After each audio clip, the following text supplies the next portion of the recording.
Hello good evening everyone. मैं good evening hello good evening everyone. मैं doctor Swati Sharma English Sutra में आप सभी का स्वागत करती हूँ। कैसे हैं आप सभी? और ये जो हमारी new tour the four series चल रही है, ये एक्चुअली आज जो है तो वैसे हमारे पीजीटी के लिए, लेकिन इसमें मिले जुले क्वेश्चंस हैं, ज़्यादातर इसमें टीजीटी वाले क्वेश्चंस ही हैं। ये हमारा पेपर है। और इससे पहले आप लोगों को मैं कुछ चीज़ें जो हैं वो बताना चाहूँगी। जैसे पहली चीज़ ये है कि आप जो है जिनको भी आप तैयारी कर रहे हैं अभी तक, देखिए अब दिसंबर, आज 1 दिसंबर है। आज से अभी 7-8 दिन में वो चीज़ें क्लियर हो जाएंगी कि एग्ज़ाम जो है वो जनवरी में होना है या नहीं होना है। कल आप लोगों ने भी पढ़ा होगा कि युवा मंच ने भी एक उसका दिया है कि कम से कम ये स्थिति क्लियर कर दी जाए जिससे छात्रों के मन में ऊहापोह की स्थिति खत्म हो। तो बात ये है कि आपको अभी जो तैयारी कर रहे हैं अब, लेकिन एक चीज़ ये मान के चलिएगा कि जो लोग तैयारी कर रहे हैं और जिन्होंने अपनी तैयारी को बिल्कुल भी ब्रेक लिया मगर फिर शुरू कर दिया, वो तो अपना जो है वो अभी भी मुकाबले में इन है। लेकिन जो ये सोच रहे हैं कि भाई अभी अभी उठे कि चलो भैया एग्ज़ाम का आ रहा है तो पढ़ लें, अभी आया एग्ज़ाम, अभी नहीं है, अप्रैल अप्रैल में होगा, फिर बैठ गए, तो उनके लिए वो बहुत, जब प्यास लगे कुआं तब नहीं खोदा जाता। आपको जो है ना, जब अगर तैयारी करनी है तो तैयारी के लिए अपने आप को पूरे ढंग से जो है वो तैयार करके करिए। और अब आज मैं आप लोगों को कुछ चीज़ें जो है वैसे भी दिखाना चाहूँगी। कोई बहुत सारे लोग ये कहते हैं यूट्यूब से किसका कुछ निकलता है, यूट्यूब से कहाँ कुछ होता है। तो 1 मिनट का टाइम मुझे दीजिएगा, जरा मैं आपको कुछ चीज़ें दिखाना चाहूँगी।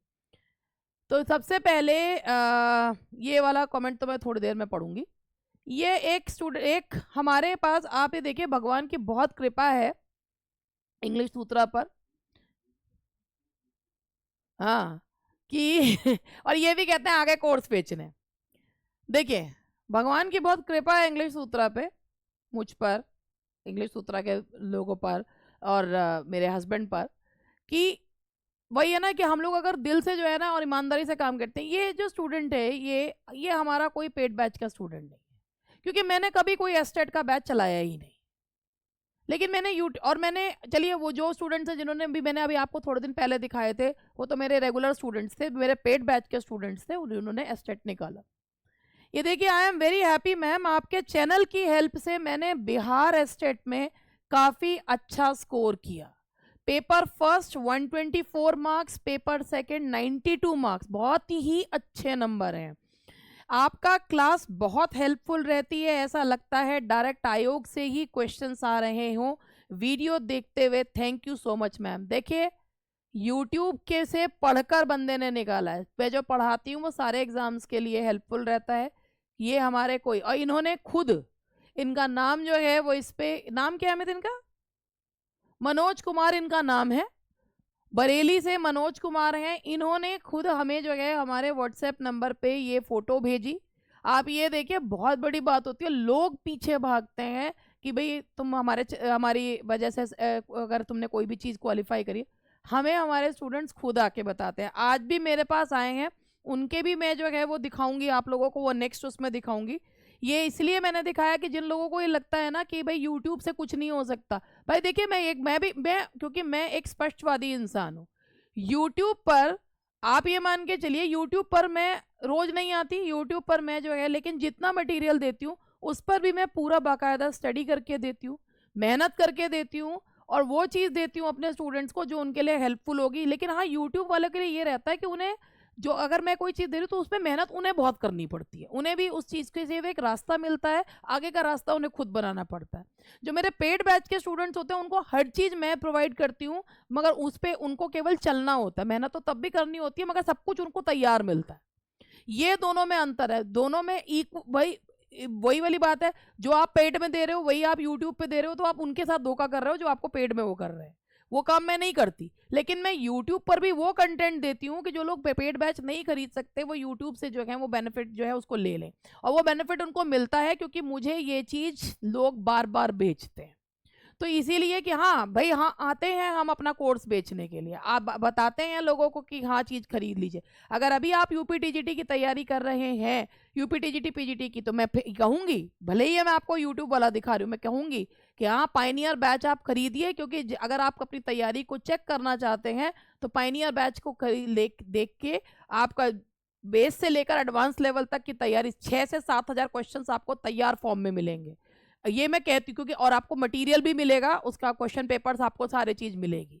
और अगर आप खुद तैयारी करना चाहते हैं तो भाई इन देखिए सबूत आपके सामने है। अरे एक और चीज अब मैं आपको यहाँ दिखाना चाहूंगी, ये देखिए, ये है गुड मॉर्निंग मैम, आप जो कंटेंट लेकर आती हैं बहुत अच्छे लेवल का होता है, आपके यूट्यूब चैनल की वजह से मैंने भी बिहार स्टेट में, ये मनोज का ही मैसेज है, उसने ये मनोज जो है उन्होंने ये हमारे उस पर भी लिखा, चैनल पे भी लिखा और हमें व्हाट्सएप पे भी भेजा, मनोज ने, जो जिनके बारे में मैं अभी आपको बता रही हूँ। और इसके बाद एक ये है मैम, मैंने भी एस्टेट क्लियर किया है, पेपर फर्स्ट एंड सेकंड, बस आपकी वीडियो देख कर ही। ये देखो ये भी एक यूट्यूब का ही है, ये सब फर्जी लोग हैं जिस थाली का खाते हैं उसी में छेद करते हैं। यू आर फैंटास्टिक, पता नहीं अभी किसको बोला है ये, जिसको you are fantastic, you inspire me a lot, the take good care of your self, ये पता नहीं किसके लिए किस सेंस में कहा है, या तो मैंने कोई चीज़ पढ़ी नहीं। और एक ये जो है कमेंट है, ये आपको अगर दिख रहा हो तो मैं इसको आपको यहाँ पर दिखाना चाहूँगी, एक बहुत ही प्यारा कमेंट आया है, ये इसलिए लिख, ये मैंने कहा, it is quite true that I haven't seen such a good mentor and guardian in the form of a teacher. A mother's care and a father's strictness with immense knowledge wins millions of hearts. In the end, I am neither your paid member nor I am known to you by any means, but love your way of teaching and mentorship. ये मैंने इस comment को इसलिए लिया, thank you very much, ये Bhanu P Singh है, और इन्होंने ये दिखा, ये ना मेरे कोई पेड स्टूडेंट है, ना इन्होंने हो सकता है इससे पहले कोई कमेंट किया हो, और बहुत अच्छे कमेंट्स जो है लोग करते हैं, उसे हमें पता भी चलता है, लेकिन इतना खूबसूरत कमेंट जो ये करा है ना, ये मैं आप लोगों को, कि मेरी जब मैं एक केयर दिखाती हूँ तो उन्होंने उसको मदर्स केयर से कंपेयर करा, स्ट्रिक्टनेस दिखाती हूँ तो फादर से, ये वो लोग समझ सकते हैं जो वाकई में ना स्वाति शर्मा को समझते हैं, और जो स्वाति शर्मा को नहीं समझते ना वो तो उसे घमंडी और जो है अपने आप में ही गुम रहने वाली और लोगों को कुछ ना समझने वाली, ये है, ये कोई पेड वो नहीं है। एंड मुझे ये चीज़ें जो है ना, मतलब ऑब्वियसली हर इंसान को आगे बढ़ने के लिए एक मोटिवेशन की ज़रूरत होती है, एंड ये चीज़ें हैं जो मुझे मोटिवेशन देती हैं। चलिए ये तो हुई हमारी बातें, और आज जो है अब हम, ये मैंने आपको दिखाया, thank you very much Bhanu कि आपने इतना अच्छा लिखा, आप मतलब ये वही लोग समझ सकते हैं जो थोड़ा बहुत भी डॉक्टर स्वाति शर्मा को समझते हैं। ये मेरे कहीं से कहीं तक भी मैं नहीं जानती कि भाई भानु को ना, ये मेरे स्टूडेंट, भाई मेरे तो खुद के स्टूडेंट उल्टा सीधा बोल देते हैं, तो वो वही है कि भाई किसी को कहो कुछ मत ना, आजकल किसी को अगर आपने कुछ भी कह दिया तो हाउ डेयर यू, क्योंकि और कितने ऐसे लोग हैं जो ये भी कहते हैं यू आर अ रियल गुरु, कितने लोग ये कहते हैं कि भाई आपकी वजह से हम जो है हम बहुत सारी चीज़ों को हमने छोड़ दिया, बहुत सारी चीज़ों को हमने करना शुरू कर दिया, तो ये चीज़ें हैं जो दैट गिव्स यू मोटिवेशन। चलिए अब बातें बहुत हो गई, अब उसके साथ ही अब हम अपनी क्लास जो है वो स्टार्ट करते हैं। अब थोड़ा सा ऐड भी कर लूँ भैया, एक्सक्लूसिव पायनियर प्रैक्टिस बैच है, जिनको जो है 7 से 8 हज़ार क्वेश्चन तैयार करने हो they can by this batch. और जो है इसके अलावा एक हमारी ये बुक है द पाथ टू विक्ट्री, आप इसमें भी जो है भाई देखिए, इसमें शॉर्ट में काफ़ी सारी चीज़ें हैं, तो ये एक रिवीजन के लिए आपके लिए अच्छी रहेगी। चलिए आगे बढ़ते हैं। अब हमारा क्वेश्चन सेशन था, अरे मुझे फिर ढूंढना पड़ेगा, कहाँ गया प्रैक्टिस। चलिए जी स्टार्ट करते हैं।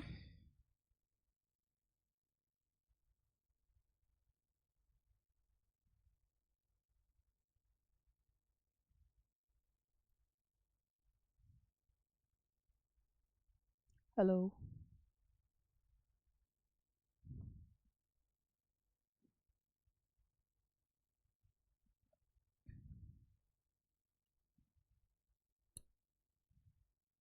आ तो रहे हैं लोग, मुझे तो लग रहा था तुम लोग आओगे नहीं, आ गए तुम फिर भी, मुझे तो लगा था संडे है तो आओगे नहीं, गुड इवनिंग नहीं गुड आफ्टरनून है अभी तो।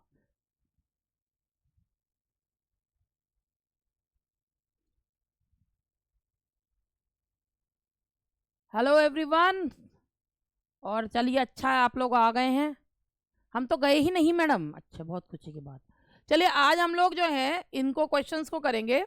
आज हमारा ये मैंने आज जो है आपका जो ये टारगेट टीजीटी टेस्ट सीरीज 3 वाला लिया, क्योंकि इसमें ना बहुत सारे क्वेश्चन टीजीटी वाले भी हैं, तो मैंने कहा ये वाला आज लेते हैं, और इसमें जैसे हम अपना ऐड ऑन करते हैं वो मैं थोड़े से क्वेश्चंस कराने के बाद ऐड ऑन करूंगी, ठीक है। हम जी 30 क्वेश्चंस के करीब करेंगे, और उसके बाद जो कायदे के क्वेश्चंस होंगे वो मैं इसमें से निकालूंगी और कुछ चीज़ें आपके लिए ऐड करूंगी, ठीक है। सबसे पहला जो क्वेश्चन है आपके पास जो दिख रहा होगा आपको, फॉकनर का sound and fury was published in, Faulkner का साउंड एंड फ्यूरी कब पब्लिश हुआ था? Faulkner's sound and fury was published in, बिल्कुल सही, दैट इज 1929, ठीक जवाब।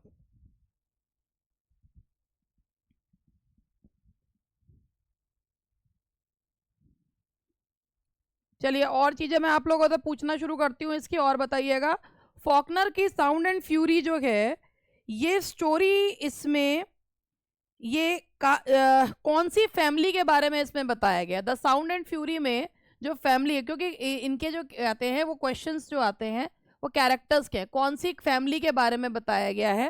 तो वो फैमिली है कॉम्पसन फैमिली, कॉम्पसन फैमिली के बारे में बताया गया है।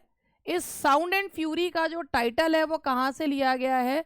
मकबेथ से लिया गया है। The title has been taken from Macbeth. Compson family के बारे में बताया गया है, और ये ह्यूमन सफरिंग और एंड्योरेंस की कहानी है, 1929 की ह्यूमन सफरिंग एंड एंड्योरेंस की कहानी है। और कुछ पूछना है मुझे तो मैं इसमें पूछती हूँ। चलिए, एक इसमें कॉम्पसन फैमिली के जो मेंबर्स हैं उनमें 3 बेटे हैं, है ना? एक है क्वेंटिन, एक है जेसन, और एक है क्वेंटिन, जेसन, और तीसरे का नाम क्या है?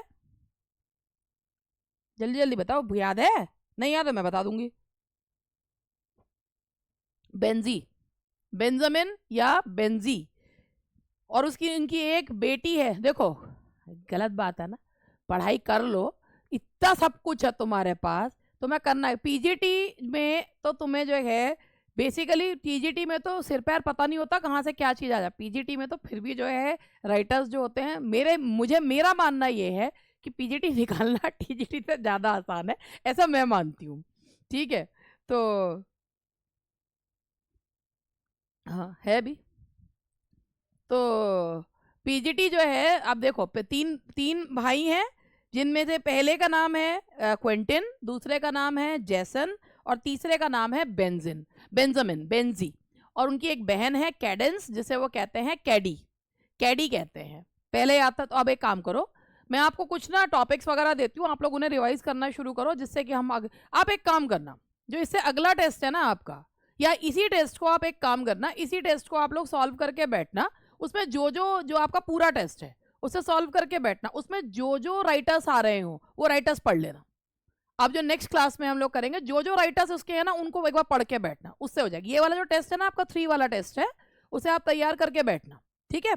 और आप पूरे क्वेश्चंस तैयार कर लेना, और जो राइटर, चाहे शैले आ रहा हो उसमें, अगर शेक्सपियर आ रहा हो तो उसको अभी आप टीजीटी के जो भी आ रहे हो राइटर है, शैले है, कीट्स है, कोई सा भी राइटर आ रहा हो, आप उनको तैयार करके बैठोगे। इससे ही आपकी ऐसी तैयारी होगी, नहीं तो नहीं होगी। आपको पता आपके पास कितना अच्छा मटेरियल है, ठीक है। नेक्स्ट है आपका, ये 1929 का है, और ये कहानी जो है एक इस पे है, मतलब ये एंड्योरेंस और सफरिंग की कहानी है। तो फॉकनर ने लिखा है 1929 में। फॉकनर पे से क्वेश्चंस जो आते हैं वो यही है कि फॉकनर को जो है वो नोबेल प्राइज किस चीज के लिए मिला उनको। अच्छा, फॉकनर को नोबेल प्राइज किस चीज के लिए मिला है? किसी चीज के लिए नोबेल प्राइज मिला उन्हें ना? फॉकनर को तो एक कंबाइंड वर्क के लिए मिला था, नोबेल प्राइज मिला, बट कंबाइंड वर्क्स के लिए मिला था। किसी वर्क के लिए, पर्टिकुलर किसी वर्क के लिए उन्हें नहीं मिला है। फॉकनर को उन्हें कंबाइंड वर्क के लिए मिला था। उनको जो है फॉकनर के लिए जो उसमें जो उनका था वो दैट उनको किसके लिए मिला था? कंबाइंड वर्क के लिए मिला था, ठीक है। हेमिंगवे को किस चीज के लिए मिला था? हेमिंगवे को किसके लिए मिला था? The old man and the sea के लिए। हेमिंगवे ने किस प्रकार के हीरो का जो है वो किया था? किस प्रकार के, कौन से हेमिंगवे के हीरो को क्या कहा जाता है?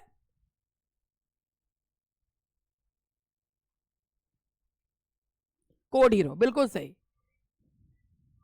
देखो इसमें है नोबेल प्राइज का इनके बारे में कहा जाता है, ये याद रखिएगा क्योंकि पूछा जाता है। नोबेल प्राइज 1949 में फॉकनर को दिया गया था।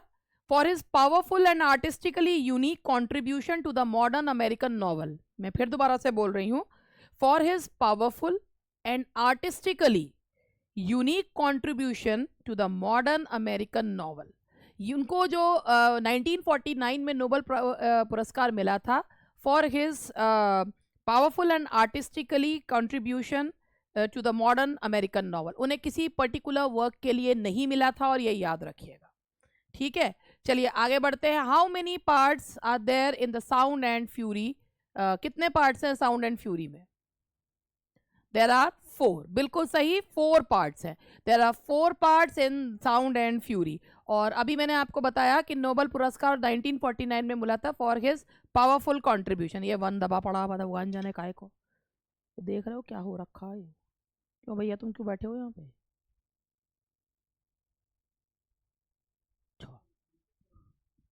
93। The ode on the morning of Christ's nativity was begun on, that is Christmas Day 1629, Christmas Day 1630, hey, और ode on the morning of Christ nativity 25 दिसंबर 1629 को किसका वर्क है ये? Whose work is this? बिल्कुल सही, जॉन मिल्टन का work है। सही जवाब है जॉन मिल्टन का। Question number 4, whom did Milton consider his master? Milton अपना मास्टर कहते थे एडमंड स्पेंसर को। मिल्टन ने अपना मास्टर किस वर्क में उन्होंने एडमंड स्पेंसर को अपना मास्टर औरों से बेहतर बताया और अपना मास्टर बताया? किस वर्क में?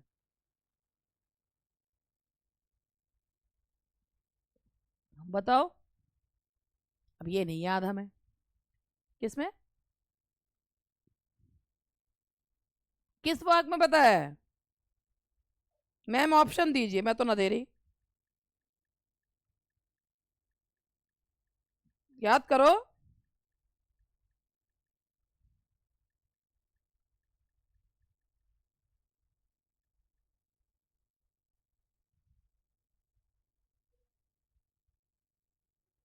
देखिए, हाँ हाँ सारे वर्क बोल लो, पैराडाइज लॉस्ट क्यों छोड़ो फिर? पैराडाइज लॉस्ट क्यों छोड़ दियो? अलीग्रो बोल दिया, पेंसिरोसो बोल दो, तो भैया पैराडाइज लॉस्ट भी क्यों छोड़ दो? है सारे में ही कर दो भाई। देखो उन्होंने इनको जो मेंशन करा है, एक्चुअली उन्होंने अपना जो मास्टर माना है उन्हें, उन्होंने अपना मास्टर लिसिडस भी बोल दिया भाई, वाह। उन्होंने अपना मास्टर जो माना है स्पेंसर को एरियोपेजिटिका में, ठीक है। इसके अलावा एरियोपेजिटिका के अलावा उन्होंने, तूने बाद में बोला है, तूने डिफेंशो के बाद बोला था जब मैंने तुझे आंख दिखाई थी। हाँ, तो एरियोपेजिटिका जो है वो एरियोपेजिटिका में उन्होंने बोला, लेकिन उन्होंने स्पेंसर को अपने 3 वर्क्स में मेंशन करा है, ठीक है। स्पेंसर को उन्होंने अपने 3 वर्क्स पे मेंशन करा है, और उन्होंने कहा है कि एक उनका वर्क है एपोलॉजी, जो उनका ट्रैक्ट है एपोलॉजी फॉर स्मेक्टाइनस, एक उसमें मेंशन करा है, और आइकोनोक्लास्टस में भी मेंशन करा है। उन्होंने स्पेंसर को, वो कहा है he is indebted to Spenser for his works, तो एडमंड स्पेंसर को उन्होंने एरियोपेजिटिका में तो अपना मास्टर माना है। उसके अलावा जो उनका है एपोलॉजी फॉर स्मेक्टाइनस, उसमें उन्होंने उनको अपने आप को इंडेप्टेड माना है। इसके अलावा आइकोनोक्लास्टस जो वर्क लिखा था इमेज ब्रेकर, उसमें भी उन्होंने स्पेंसर को कहा है कि I am indebted to you. समझ गए हैं? लिसिडस, अलीग्रो, पैराडाइज लॉस्ट, हे भगवान। नेक्स्ट है, who said Milton was the poetical son of Spenser? किसने कहा है Milton was the poetical son of Spenser? And that is John Dryden. Milton was the poetical son of Spenser, ये कहा है। और किसने अपने आप को जो है ये कहा है कि I am the poetical son of Milton? Black ने कहा है, गोरे ने नहीं कहा, ब्लैक ने कहा है। ये ब्लैक है भैया, ब्लैक, ब्लैक नहीं है।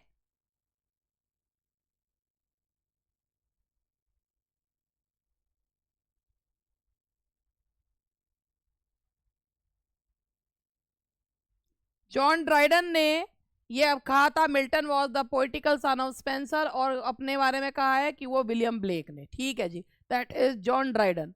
Now the next question is, the following lines are taken from How Soon Had Time, that subtle thief of youth, stolen on his wing my 3 and 20th year, on his being arrived to the age of 23. ये sonnet जो है वो Milton का sonnet है. On his being arrive to the age of 23, ये sonnet है John Milton का जब वो 23 साल के थे. तो उन्होंने, मिल्टन ने, चलो एक साधारण सामान्य से क्वेश्चन पूछ लेते हो. बहुत ही सामान्य से क्वेश्चन, असामान्य ही पूछती हूँ. मिल्टन को कौन से एपिथेट से जो है पुकारा जाता था? Which epithet was use for Milton? क्या कहा जाता था उन्हें? आज मैंने सोचा थोड़ा साधारण क्वेश्चन ही पूछ लूं. लेफी. हाँ हाँ, कहाँ की lady?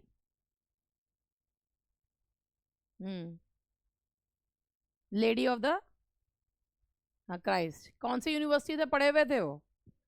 From which university did he do his MA, BA and MA? कहाँ से करा था? कैम्ब्रिज से, है ना.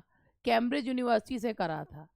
जॉन मिल्टन ने जो है methought I saw my late espoused saint, ये सोनेट किसके लिए लिखा है? 2 के लिए, बीवी नंबर 2. जवाब देख लो जरा. हाँ ठीक है. कुछ जो है ना बदतमीजों, कुछ जो है ना तमीज रख लिया करो तुम. कैसी कैसी बात करते हो, है ना. अपनी सेकंड वाइफ के लिए, जिनका नाम क्या था? हैं, क्या नाम था उनकी सेकंड वाइफ का? कैथरीन. फर्स्ट वाइफ का नाम क्या था? कैथरीन वुडकॉक था. ठीक है. अब सेकंड, फर्स्ट वाइफ का नाम क्या था? मैरी. एलिजाबेथ. कब? एलिजाबेथ कब हो गई थी? अच्छा. मिल्टन ने जब डिवोर्स ट्रैक्ट्स लिखे थे तो मिल्टन के ऊपर एक आरोप लगा था. वो आरोप क्या था?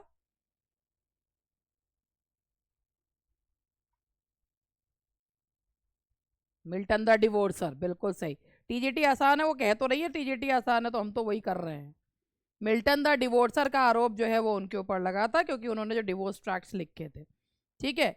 अच्छा, अब ये बताइए कि असाधारण से क्वेश्चंस जो है वो पूछ रहे हो.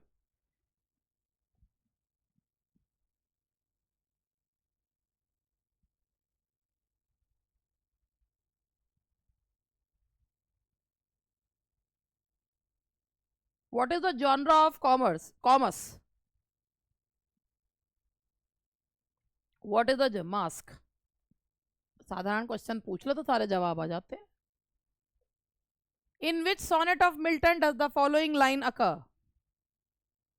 They also serve who only stand and wait. ये लाइन है ऑन हिज ब्लाइंडनेस की. ये टाइटल किसने दिया है? On his blindness title was given by, who gave the title on his blindness? ये मिल्टन का दिया हुआ टाइटल था. बिल्कुल, टॉमस न्यूटन. टॉमस न्यूटन ने दिया है. जो ओरिजिनल टाइटल था इस सोनेट का वो था when I consider how my light is spent. हाँ जी, टॉमस न्यूटन जो कि क्लर्क थे. When I consider how my light is spent, ये इसका ओरिजिनल टाइटल है. Now the next question is, what new love token does Olivia give to Cesario? Olivia Cesario को क्या देती है? A locket, a ring, a book, a lock of hair.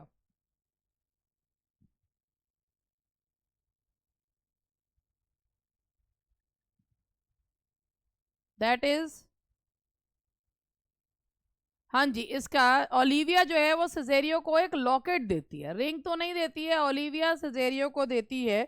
Olivia, और ये कौन से जो है वो है, कौन से प्ले के वो हैं? एक मिनट में एक बार, नहीं, मैं एक मिनट वाले पे लियो गेस सिजेरियो.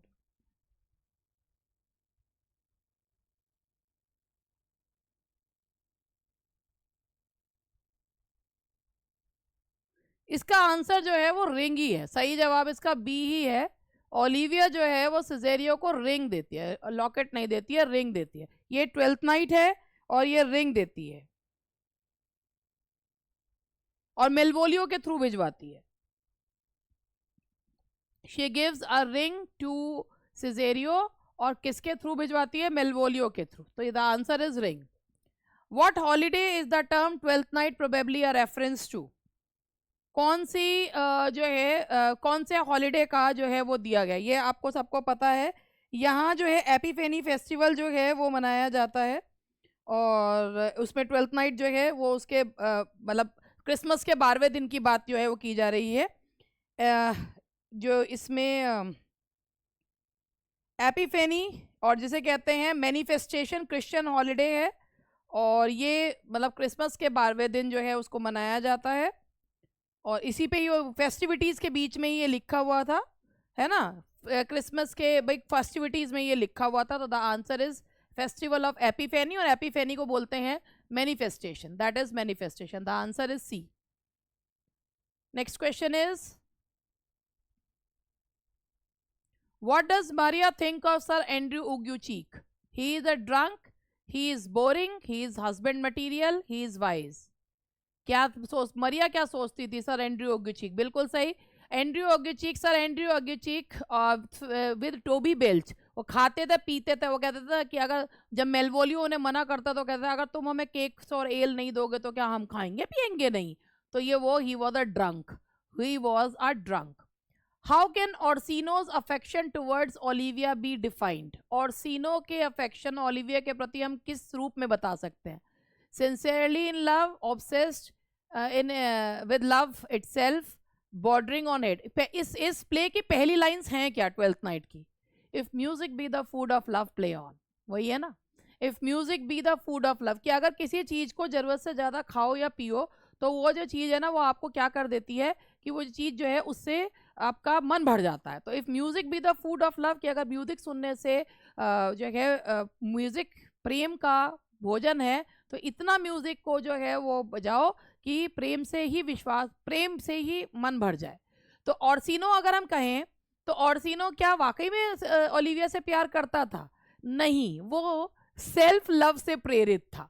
तो ऑब्सेस्ड विद लव इटसेल्फ, वो प्रेम से पीड़ित था। तो ऑब्सेस्ड विद लव इटसेल्फ। ठीक है जी, आंसर आपका। चलो आगे बढ़ते हैं, नेक्स्ट क्वेश्चन पे चलते हैं। ठीक है,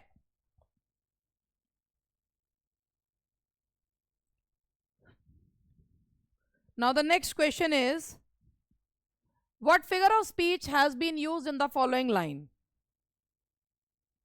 Now that is all the perfumes of Arabia cannot sweeten this little hand.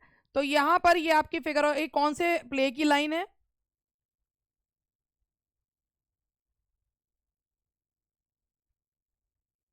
ये है आपकी मकबेथ की, मकबेथ की लाइन है। तो ये जो है दैट इज, इसमें जो है ये आपका है दैट इज हाइपरबोली, कि all the perfumes of Arabia can not Sutton this little hand, कि इतना खून की बदबू आ रही है इस पे से कि सारे परफ्यूम भी लगा लो अरब के तो भी वो ये हाथ जो है वो स्वीटन नहीं हो सकता। इसके अलावा all the perfumes of Arabia, ये तो हाइपरबोली है ही, लेकिन इसके अलावा all the perfumes of Arabia से और भी एक चीज जो है वो आती है। कौन सी फिगर ऑफ स्पीच है इसमें? अरेबी, ये जो दिख रहा है आपको, सिनेक्डोकी, क्योंकि अरब कंट्री, पूरी अरब होल फॉर पार्ट हो रहा है, पूरी अरब कंट्री से जो है परफ्यूम्स को बताया जा रहा है। तो ये जो है आपका दैट इज ऑल्सो, ये क्या है आपका सिनेक्डोकी भी फिगर ऑफ स्पीच है। Which of the following words is onomatopoeic? Carry, bear, fear, buzz. ये ना बग नहीं है एक्चुअली, ये बज होगा। अगर आप इसे बज प्रोनाउंस करते हो तो ये ओनोमोटोपिक है, बज। अगर ये बग बोलते हो तो कुछ नहीं है, दैट्स बज।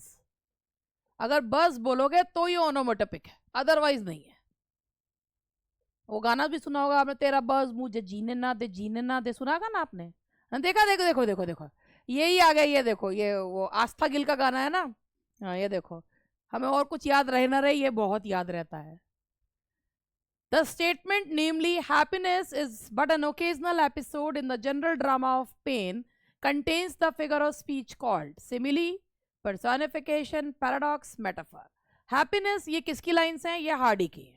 Happiness is but an occasional episode in the general drama of pain, और ये इसमें हैप्पीनेस को कंपेयर करा है भाई लाइफ को कंपेयर करा है ड्रामा से। मेयर ऑफ कास्टरब्रिज की लाइन है ये, इसमें लाइफ को कंपेयर करा है किससे? एक ड्रामा से। और हैप्पीनेस को कंपेयर करा एक एपिसोड से, तो कंपैरिजन है मगर वर्ड्स ऑफ कंपैरिजन नहीं है। The answer is D, metaphor. Which of the following sentences has the figure of speech called apostrophe? Man is the measure of all things. Patriotism, what horrors are done in your name? My love is a red, red rose. All that glitters is not gold. इसका answer है patriotism. Apostrophe की एक खास पहचान होती है जो मैंने आप लोगों को बता रखी है। क्या हम किसी जीवित व्यक्ति को अगर संबोधित करते हैं तो वो एपोस्ट्रोफी है? Is that apostrophe? नहीं है। क्यों नहीं है?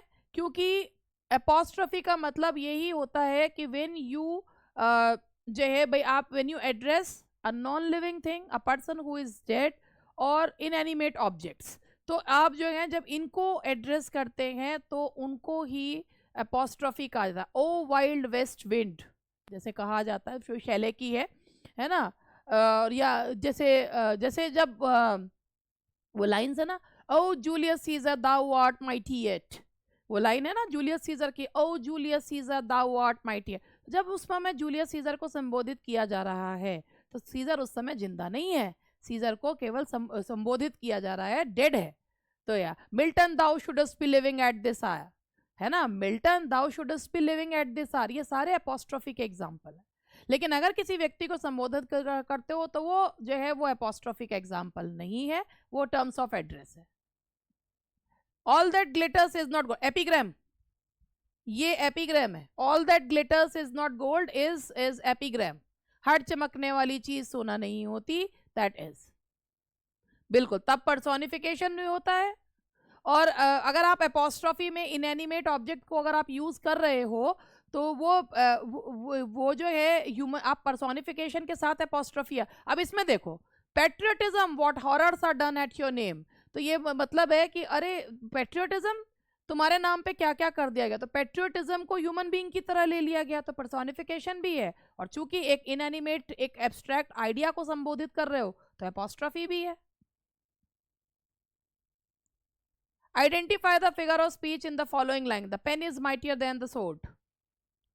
The pen is mightier, that is metonymy. क्यों? क्योंकि जो इंस्ट्रूमेंट है, इंस्ट्रूमेंट से ह्यूमन बींग्स को बता दिया, तो ये है आपका metonymy. The literary art of diminishing a subject by making it ridiculous and evoking towards it the attitudes of amusement and scorn is called allegory, melodrama, parody, satire.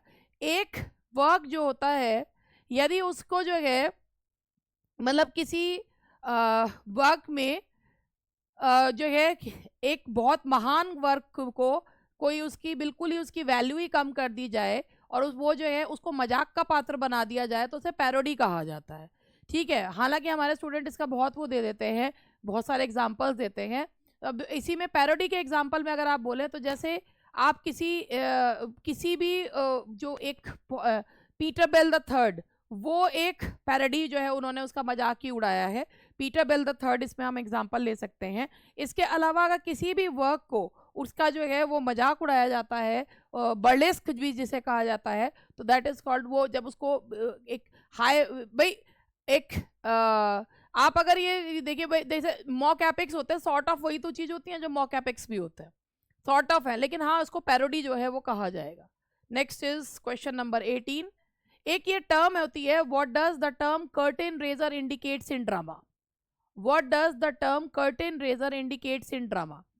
Curtain raiser का मतलब होता है कि जब प्ले शुरू होता है तो उससे पहले जनता को इन्वॉल्व करने के लिए एक छोटा सा प्ले जो है वो किया जाता है, उसे कर्टेन रेजर कहते हैं। यानी कि before the main play begins, short play is played before the audience, and that is D. What is the meaning of the expression avant garde? Unintentional attitude, ridiculing attitude, tragic conclusion, new writing, that is innovative. तो भाई देखो, हाँ देखो, एवॉनगार्ड का मतलब ये होता है समय से पहले। ठीक है, जो समय से पहले होती हैं, जो new writing, that is innovative. जैसे कि स्ट्रीम ऑफ कॉन्शियसनेस टेक्निक को अपनाया गया, जो बिल्कुल जैसे मॉडर्न एरा में जो राइटिंग्स लिखी गई जो कि समय से आगे की कहानियां थी, नए इनोवेटिव स्टाइल्स में लिखा गया। देखो जब वर्ल्ड वॉर हुआ, वर्ल्ड वॉर के दौरान जो 2 वर्ल्ड वॉर के दौरान जो फिक्शन लिखा गया या कोई भी वर्क लिखा गया, उसमें ना इनोवेटिव, अब आपने देखा होगा जो stream of consciousness technique, interior monologues जो आए हैं वो मॉडर्न एरा में आए हैं। क्यों? क्योंकि लोगों का बिल्कुल जो है वो किस पर से विश्वास उठ गया कि भाई ये जो वर्ल्ड में ये कहा जाता है कि जो एक वर्ल्ड फ्रेटर्निटी की बात की जाती है, ऐसा कुछ है ही नहीं। ह्यूमैनिटी जो है ह्यूमैनिटेरियन ग्राउंड्स कुछ है ही नहीं। तो लोगों के पास बहुत सारे लोग हैं लेकिन किसी से वो कुछ शेयर नहीं कर सकते। जो अंदर अंदर चलता रहता है वो अंदर अंदर ही चलता रहता है। तो interior monologue, stream of consciousness technique, ये सारी चीजें यूज होने लगी। तो इनोवेटिव स्टाइल ऑफ राइटिंग है and that is called avant-garde. What is stream of consciousness technique? Stream of consciousness technique which depicts the inner thoughts and feelings. बिल्कुल देखो भाई, स्ट्रीम ऑफ कॉन्शियसनेस टेक्निक ये modern era में दिया गया है। लिया गया है ये कहाँ से? साइकोलॉजी से। सबसे पहले किसने यूज करा था? Who used it for the first time? किसने यूज किया था? विलियम जेम्स, है ना। द प्रिंसिपल्स ऑफ साइकोलॉजी में विलियम जेम्स ने यूज करा था। उसके बाद वर्जीनिया वुल्फ ने यूज करा। उसके बाद जो है जेम्स जॉयस ने अपने नॉवल यूलिसिस में यूज करा। स्ट्रीम ऑफ कॉन्शियस विचारों की श्रृंखला, एक विचार से दूसरा, दूसरे से तीसरा, जो कुछ भी डायलॉग चल रहे हैं अपने मन में चलते रहते हैं, दैट इज कॉल्ड, ये जो है जो इनर थॉट्स के बारे में बताया जाता है। Another name for words libre is, that is open words. Who is called the father of free words? Father of free words किसको कहते हैं? Who is called the father of, Walt Whitman को कहा जाता है father of free words. What is a caesura? Is dash in a line. Caesura जो होता है वो क्या होता है? Dash in a line, a pause in a line. अच्छा मुझे बताओ, सोनेट में जो पेट्रियार्कन सोनेट होता है उसमें सिज्यूरा कब आता है? इन पेट्रियार्कन सोनेट सिज्यूरा अपीयर्स 8th लाइन के बाद। 8th लाइन के कैसे बताते हैं? एक कॉमा से या फुल स्टॉप से इससे बताया जाता है सिज्यूरा, पॉज। उसके बाद जो टर्न ऑफ थॉट होता है उसे क्या कहते हैं? टर्न ऑफ थॉट को क्या बोलते हैं? वोल्टा। यानी कि विचार, जो पहली 8 लाइंस होती हैं सोनेट की वो एक क्वेश्चन पूछती हैं और लास्ट की लाइंस क्या देती हैं? जवाब देती हैं। ठीक है, तो ये जैसे elegy begin with on a pessimistic note and ends at N optimistic note, है ना। तो ऐसी सिज्यूरा जो है वो पेट्रियार्कन सोनेट में 8th लाइन के बाद आता है, वो ऑक्टेव के बाद। और फिर जो चेंज ऑफ थॉट्स होते हैं उन्हें क्या कहा जाता है? Volta. What is poetic licence? Poetry written to establish rules, royal permission, liberties with language. Yes, poetic licence का मतलब होता है कि जब कोई पोएट भाषा में प्रयोग करता है, अपने हिसाब से जो है वो लैंग्वेज में चेंज करता है, भाषा के साथ जो वो लिबर्टी लेता है, उसे पोइटिक लाइसेंस कहा जाता है। The unbroken flow of thought and awareness in the mind, walking mind is called. The unbroken flow of thought and awareness in the walking mind is called, yes, that is stream of consciousness। जब विचारों से विचार, एक से दूसरा, दूसरे से, इसका जो बहुत अच्छा एग्जाम्पल हम लोगों ने जो पढ़ भी रखा है और वो वर्जीनिया वुल्फ का नॉवल है मिसेस डैलोवे, जिसमें जो है इसके अलावा जो है जैसे the love song of J Alfred Prufrock है, उसमें इंटीरियर मोनोलॉग है, I am not Prince Hamlet nor I wish to be. तो वो जो है टी.एस. इलियट का जो वर्क है तो उसमें यही सब चीज़ें दिखाई गई हैं। एपिफेनी मोमेंट का मतलब क्या होता है? कि एक moment of realisation, epiphany moment of realisation, जो वर्ड्सवर्थ ने दिया है अपने प्रिल्यूड में, स्पॉट्स ऑफ टाइम जो कहा है उन्होंने, एपिफेनी मोमेंट, है ना। एपिफेनी होता है moments of realisation, when you get to know कि yes this was the thing that created an impact on me. Negative capability, this term is given by Keats. क्या? when you love to be in doubts without following the reason। and objective correlative, this term is given by हालांकि ये term Washington Elston ने दिया था, but this was used by T.S. Eliot, this was made famous by T.S. Eliot, और किस में? Hamlet and his problems में। ठीक है। what is meant by catharsis? tragic flaw, that's D। हाँ, ट्रैजिक फ्लॉ नहीं है। कैथारसिस का मतलब होता है परगेशन, वो होता है अगर ट्रैजिक फ्लॉ जो आप बोलोगे तो ट्रैजिक फ्लॉ को क्या बोला जाता है? हेमर्शिया, दैट इज हेमर्शिया। हेमर्शिया का जो रियल ओरिजिनल मीनिंग होता है वो होता है मिस द मार्क या error in judgement. Miss the mark या एरर इन जजमेंट। लेकिन जो कैथारसिस होता है उसका मतलब होता है जो ट्रेजेडी का पर्पस होता है वो क्या होता है, to arouse pity and fear.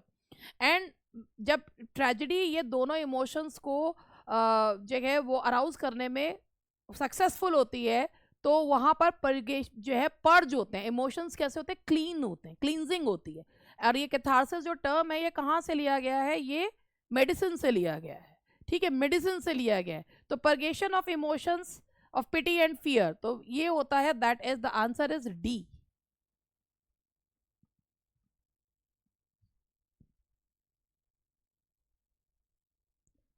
What figure of speech is used in the following. अब देखो भाई ये क्वेश्चन एग्जैक्टली यही आया था 2021 में, है ना, alone alone all alone alone on a wide wide sea. तो ये कौन सा है आपका, दैट इज एलिट्रेशन।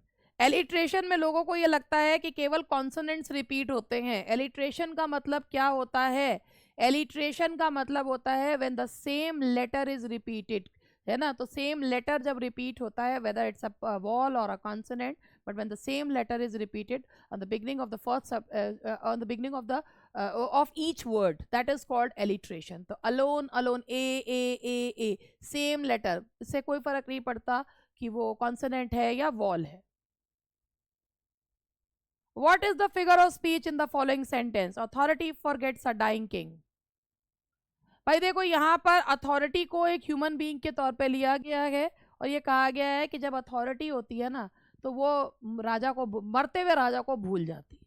तो that is personification, answer is person. अगर यहाँ पे होता authority have you forgotten a dying king, तो क्या होता, authority have you forgotten a dying king, तो हम अथॉरिटी को संबोधित कर रहे हैं तो ये होता है अपोस्ट्रोफी। लेकिन अभी क्या है, personification. Which is the figure of speech used in the following sentence? Friendship is the sheltering tree.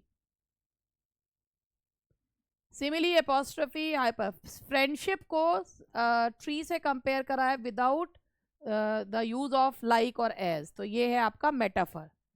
Milton thou shouldst be living at this hour, Milton thou, यहाँ मिल्टन को, ये कौन सी पोएम से ली गई है line, Milton thou shouldst be living at this hour. हाँ जी, ये वर्ड्सवर्थ की पोएम से ली गई है, और ये मिल्टन को इसमें क्या करा गया है, संबोधित किया गया है ना। मिल्टन को जो है संबोधित किया गया लंदन 1802, लंदन 1802 से ली गई है। मिल्टन उस समय तो थे ही नहीं, मिल्टन को जो है वो संबोधित किया गया कि मिल्टन तुम्हें जीवित होना चाहिए था। विलियम वर्ड्सवर्थ ने कहा है, मिल्टन को संबोधित कर रहे हैं, लंदन 1802 की लाइन है। तो ये जो है इसकी आंसर है, that is apostrophe. The answer is B. And the last question for today. The ploughman homeward plods his weary way. That is transferred epithet. क्यों है transferred epithet? क्योंकि यहाँ पर जब transferred epithet का मतलब ही क्या होता है कि जब हम एक जो adjective है, एक living adjective एक non living thing को दे देते हैं, तो उसे कहा जाता है transferred epithet. चलो, that's all for today.